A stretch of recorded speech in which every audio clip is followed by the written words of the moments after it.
Čau! Mani sauc Eduards, un tu skaties Staro TV.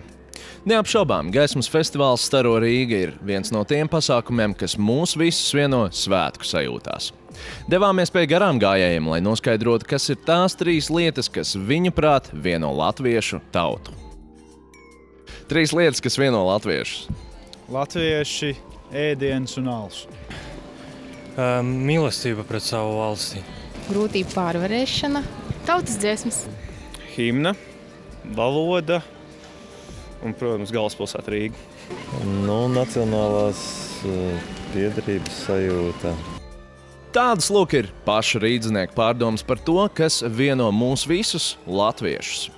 Šogad Gaismas festivālā Staro Rīga jau tā grandiozo brīvības pieminekļa projekciju papildinās komponista Jāņa Lūsēna kompozīcija 3 zvaigznes. Lūkosim, kas pašam māksliniekam par to sakāms. Šobrīd atrodos vienā no Rīgas ierakstu studijām, privātā studijā. Ar mani kopā kompozīcijas 3 zvaigznes autors neviens cits kā Jānis Lūsēns. Labdien! Labdien! Tad par pašu kompozīciju. Kompozīcija, kas tiks atskaņota, izgaismojot mūsu pašu brīvības pieminekli. Kompozīcija ar nosaukumu 3 zvaigznes, kā jau minēju. Tad varbūt nedaudz ievadam, no kurienes radās iedvesma šai kompozīcijai un kāpēc? Šis ir tāds ļoti interesants gadījums ar šo dziesmu. Varētu teikt tā, ka es kaut kādā veidā tur esmu piedalījies, bet tas, lai šī kompozīcija rastos, faktiski ir kaut kādu mistisku spēku varā.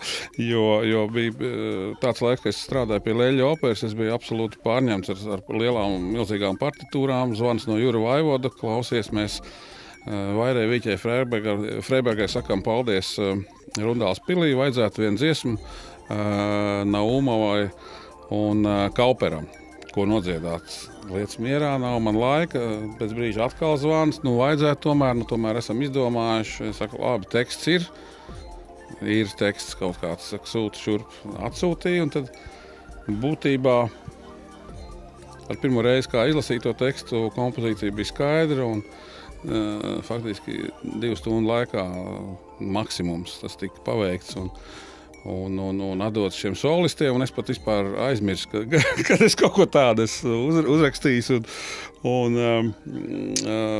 faktiski satikos ar šiem izpildītājiem tieši šī pasākumā pirmo reizi.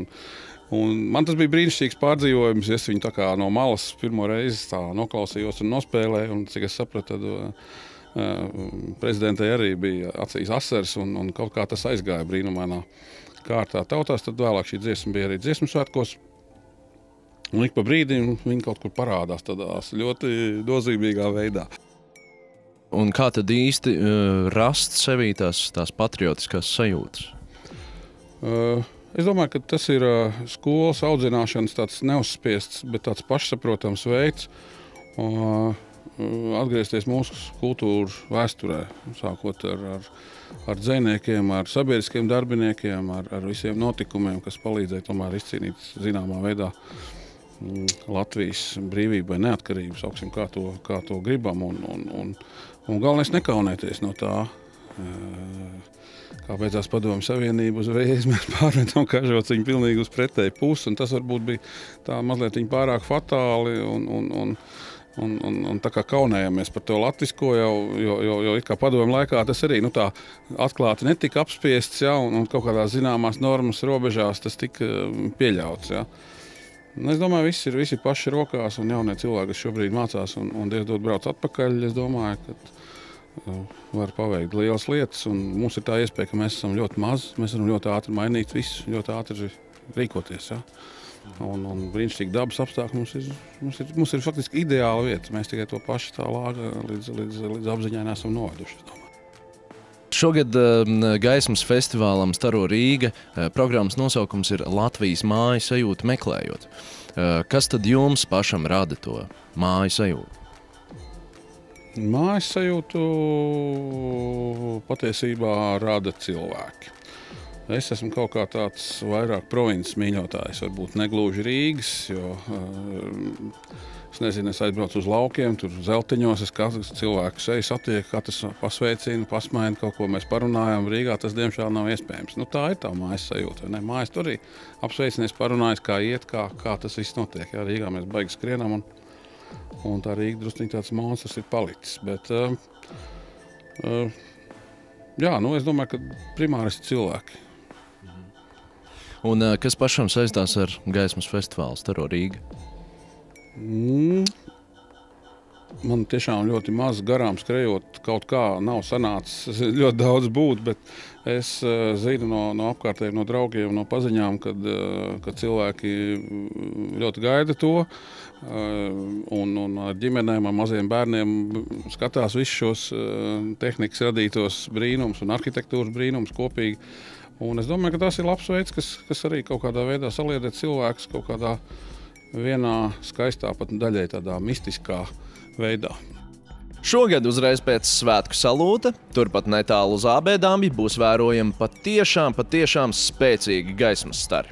Lūkosim, kas par to ir sakāms vadošajam gaismu māksliniekam Latvijā, Normundam Bļasānam.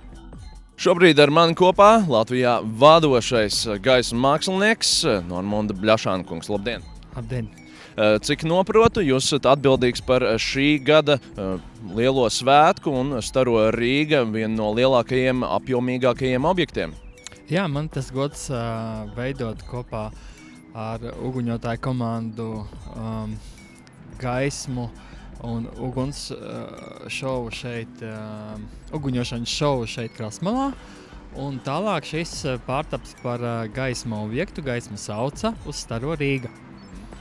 Šis būs noteikti ļoti apjomīgs objekts un, cik noprot, ir arī vairāk inovatīvi risinājumi.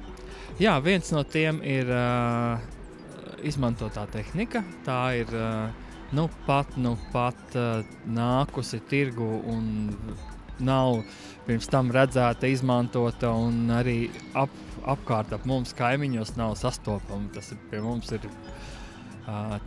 tik pie mums Latvijā tādēļ. Tātad būs arī dažādi pārsteigumi pašam skatītājiem. Jā, tas ir gan pārsteigumi, gan arī dažādi izaicinājumi. Viens no tiem izaicinājumiem ir tāds, ka mēs starus redzēsim, un no stariem būs jāizveido stāsts, kuram apakšā nav mūzikas. Jo mūzika, protams, mēs nevaram visiem pārraidīt. Un tas ir, nu, pie tā ir jāstrādā. Tam ir jāizveido apakšā kāds stāsts, to jūs atnāksiet un redzēsiet. Cik ilgs un apjomīgs darbs ir ieguldīts šajā projektā?